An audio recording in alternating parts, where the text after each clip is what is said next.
Hey, what's up, guys? Sean here with Blue Ridge Silverhound. Today's video, we are going to revisit statehood quarters. It was probably one of the biggest game changers to the hobby itself. I know for a fact that this program started way back in 1999. Really ignited the hobby to a whole other level. You know, whatever it was prior to 1999, add in a pretty significant multiplier. I would say the hobby grew 10 times, if not more, considering that the Statehood Quarter series was essentially like miniature commemoratives that were circulated through the system for 10 years. And then we're also adding in the 2009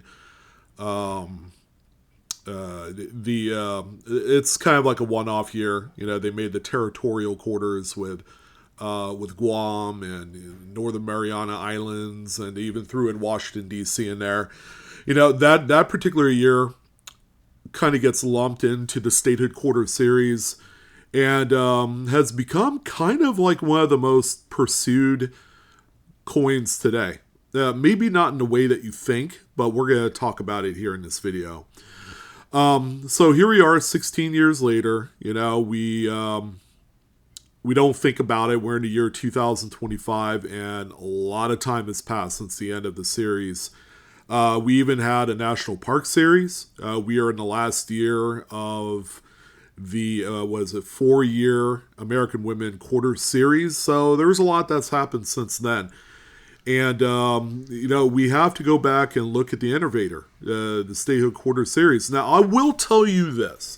If you're coming here to possibly gain an understanding of which coins are at its pinnacle right now, I'm going to tell you none of them are. It's still a coin that even today, if you wanted to, you could put together a really nice BU set. And a lot of the coins are going to be available out in circulation. Believe it or not, there's still quite a few of these floating around out there in cash registers that are in really phenomenal shape. Even the 1999s and 2000s can be had with some diligent searching. But if you're looking to like make a quick buck here or there, trying to understand which of these coins has the height of the market, you're probably at the wrong spot. All right, there's a few highlights that we're going to talk about, a few roles that you guys need to be on the lookout for. Like a lot of these BU roles were sold by the Mint, and I'm happy to say that a few of them today have quite a bit of value. So we're going to talk about that here as well. So I hope you guys got your notebooks ready. You're ready to take some notes on what to look for. And we are going to go ahead and check things out. Now, we're going to go ahead and start out, I would say, with probably a couple of the most relevant, like higher priced chaser finds. Now, there's been a number of different doubled dice that have been discovered. There's been a couple of funky kind of like transitional weirdness type coins, like the Wisconsin that you see here. Is not really a transitional as it is more of I would say, a very purposeful kind of addition to the coins. Again, I don't think these were made by mistake, but, you know, an employee did add in their own little touch, you know, when they were engraving these master or master dies, or master hubs rather. So there's the 2004, and we have to remember, these are Denver coins. These are minted at the Denver Mint. There's a high leaf and low leaf variant. The regular coins will not have either of these two on there. However, it's worth noting and differentiating one to the other. So, you know, I have the two images here of a high leaf and low leaf. You're going to see that the low leaf, there's actually an extra engraved leaf that was added to the working die there. Okay, now on the high leaf, we see that upswept line that's been applied to that particular die. Again, I'm a firm believer. I'm about 99.9% certain that this was not done by mistake. and that this was an actual thing that they did add to these coins.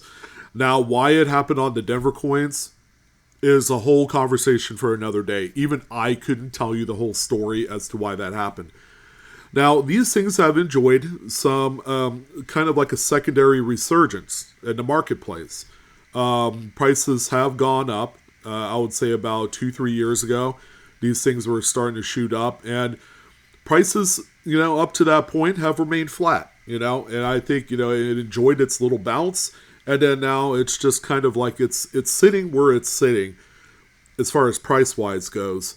Without seeing a major swing. So that's cool. We're seeing a little bit of normalcy here with this one.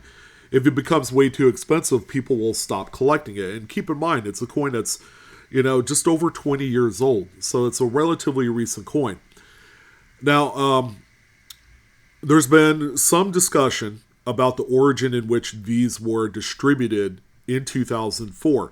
And I wanted to let you guys know that both coins, respectively, were distributed in the south central region of the United States. Okay, Texas was the big recipient of both of these coins, both the low leaf and the high leaf variant. But also they could be found in Oklahoma. They could also be found in Arkansas.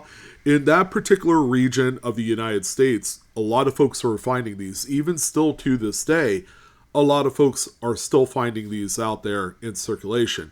The good news is these coins have value, circulated or not. That's the beauty part of it. You find a coin, it could get you $60, $70, no problem. They're still very, very collected today. It's going to be something that will be collected for many years to come. So you have no worries whatsoever about the price ever changing on these. They all seem to be incredibly consistent. So let's go ahead and look at some realized sales here on eBay. These are all relatively recent. This is August 14th, so that was, yesterday? Here is a high leaf variant, this one graded by ICG in Mid-State 65, selling for $71.31. 16 bids. There's a low leaf variant in 65 for $56.55. Here's a buy it now on a high leaf for $100. Here's a pair right here, both graded Mid-State 64 by NGC, both the high leaf and the low leaf. So I'm going to say it probably sold for right around $250 here. There's another set here. Here's actually, this is actually a really neat set. This is all three coins, the two leaf variants and also the regular type, all graded by NGC in one singular slab. These seem to do the best from what I've seen, both here or on some premier auction site like Great Collections or Heritage Auctions. $660. Now, understand that this set is graded Mid-State 66. So $660 was the market value for that in that grade. A Mid-State 66 regular die Wisconsin quarter is really only worth about $10-15. But consider that both Mid-State 66 leaf variants have a retail of around $3.25 right now in the current market. Here's another PCGS set, both high and low leaf in 66, that sold for a best offer. They were originally asking $899, and then probably sold for between $700 and $800 there. Here's a Mid-State 64 extra leaf high version for $119. Here's a Mid-State 65 PCGS coin, extra high leaf for $3.25. $204.49 for a high leaf in 65 by NGC. Here's going to be also part of the conversation. Here's a unopened sealed $250 US Mint sewn bag. The big chaser, of course, is the extra leaf variants, selling for $700. But you guys remember what I told you? That these were distributed in the south central region of the United States. Okay? These were never found in any US Mint product, both in rolls and bags. So someone, I'm hoping that they're going to keep this sealed, because that's where a lot of that equity comes into play. They call it sealed equity, is when you have like bank boxes or rolls or bags that are still sealed. They will continue to go up in value over time. And things like the extra leaf only amplifies the amount of money that those are going to be worth in the long run. But you could see that the prices are very consistent. 65s sell at a certain price point, 64s sell at a certain price point. So they're all really quite valuable. Even the raw coins doing very well. Here's a high leaf that looks to be in really nice condition for $155.50. So the pricing differentiator between the low leaf and the high leaf is that the high leaf is generally worth about 10 to 20% more in value. It's been said that it is slightly more rare than the low leaf. But here we are 21 years later.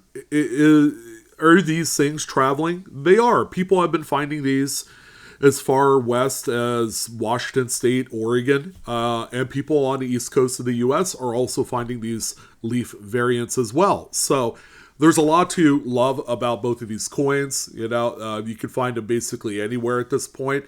I would still say the greatest concentration of these to exist is still in the south region of the U.S. Because that's where all of them were dumped in. So they're concentration-wise, that's where we're at there. As far as sealed inventory is concerned, okay, not taking into account actual just single coins, but rolls, man, these things have gone up in price. I think it's the allure of having the opportunity to find those high-end leaf variants. But again, these were dumped straight into circulation, and there's been no reported findings of any of these coins in mint rolls. And even still, here's a P&D set that sold for $65, not including shipping. It's $32.50 per roll, which is absolutely phenomenal because the mint had produced an absolute ungodly amount of these because it was the biggest promotion happening right now through the mint. The Statehood Quarter Series was their baby, and as a result, they were going to take care of all the collectors. They had produced record amounts of not only circulating coinage, but also some of the specialized product through the mint, like proof sets and silver sets and things like that. So, prices are very fluid on these. Here's 5 rolls here of various types. I think this is one of each of the states, and they're all Phillies for $110. So the regular ones are selling for right around $20 a roll, so double face value. Some of the more popular ones, like the Wisconsin, are doing much better than that. So $30 seems to be the average.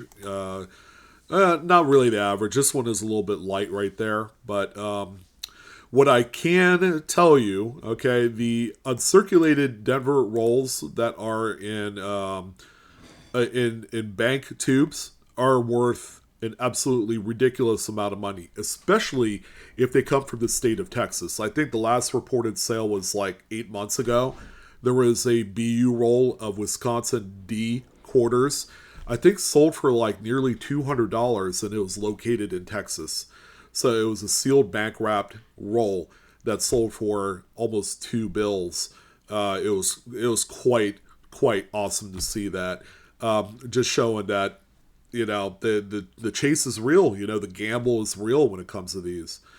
So that's the Wisconsin quarter. We probably spent more time than we needed on that one. Okay, so keep that one in mind. The next one that we have here, this is probably the biggest variety in the whole series. And it's the Washington, D.C. Doubled ELL or Doubled Ellington. This is the FS801 Doubled Die Reverse. One of the premier varieties of this millennia. And it's this one here. This one is crazy cool. Very neat. And again, this one shows up on a 2009 D. It's a Denver minted coin. There's a little bit of a close-up. Not the best, but you can see ELL and Ellington doubled going into the piano keys. Quite dramatic. This is a very strong single squeeze press doubled die. And it's really cool. And it's no wonder that today this thing has enjoyed some pretty robust secondary market sales.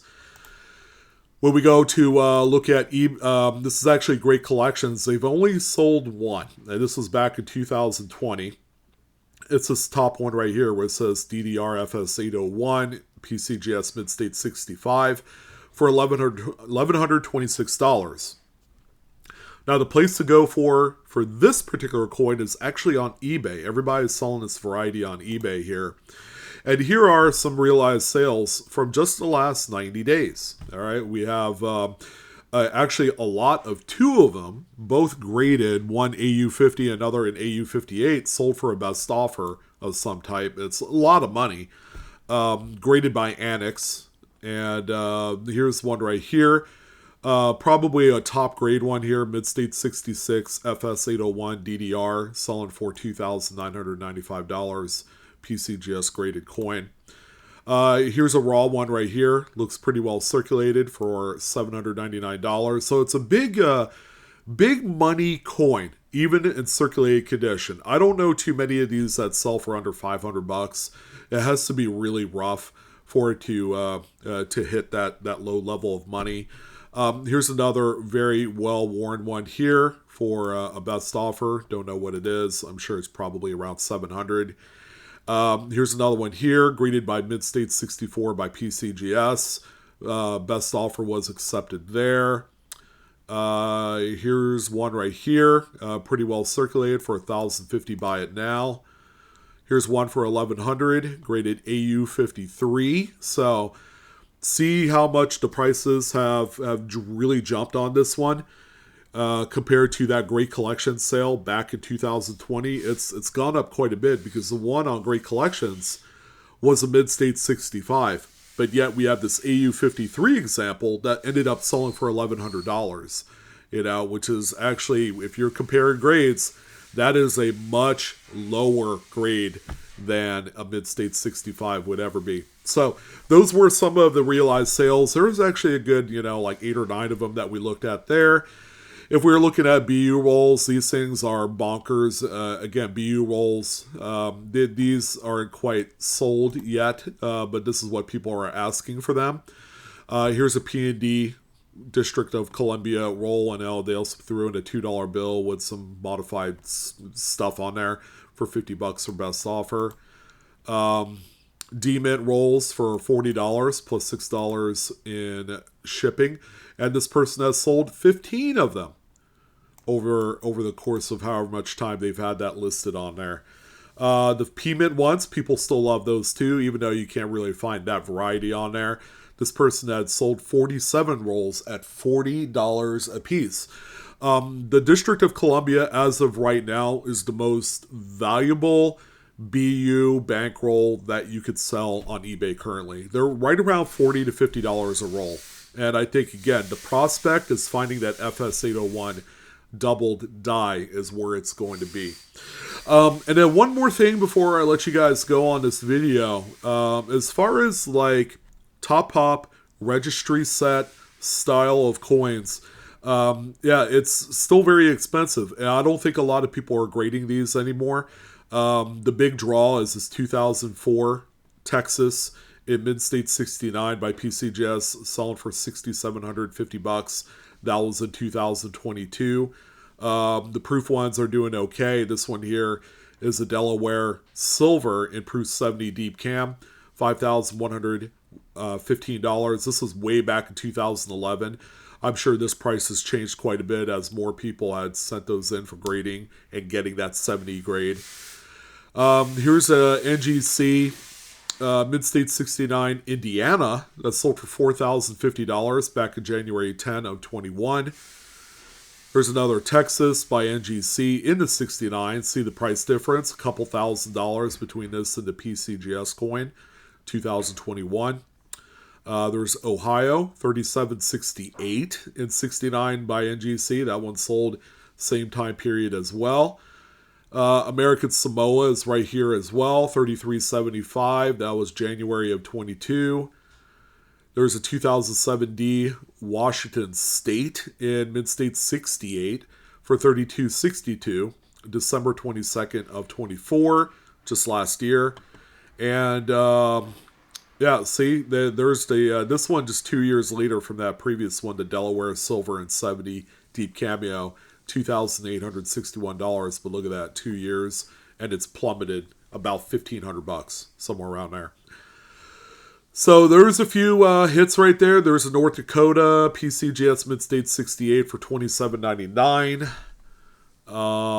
There's an Oregon. That's a what they call a SMS or Satin Strike NGC Mid State 70 for 2306. So those were made available in mid sets. There's the Northern Mariana Islands Mid State 69 by NGC, selling back in 2022 for $2,193. So very expensive coins.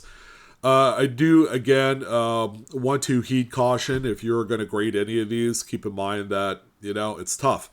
You have to be extremely strict and discerning in your grading when you're taking a look at your statehood quarters. I would say not even bother with it at all. And, just kind of enjoy some of the other things that you can find. What I also didn't talk about was the DDR coins on, was the Minnesotas, the Wyoming with that one there too, and a few others. So there are a few others to look out for, but they're, in my humble opinion, they're quite minor. I know some of them are in the Cherry Picker's Guide, but I don't know why. Like the extra tree Minnesotas, people do like looking for those. They're just not easy to find, and they don't sell to their full market potential based on how difficult they are to locate. So that's going to go ahead and do it for this one. Hopefully you guys got a little takeaway on what's good in the Statehood Quarter Series. And I'm your host, Sean, with Blue Ridge Silverhound. Happy hunting, guys. Glad to have you on. And don't forget to hit the like button. And please do subscribe if you haven't done so already, so that way you can get first-hand access to all of my newest uploads and content. All right, you guys take care, and I will see you on the next coin video. So long.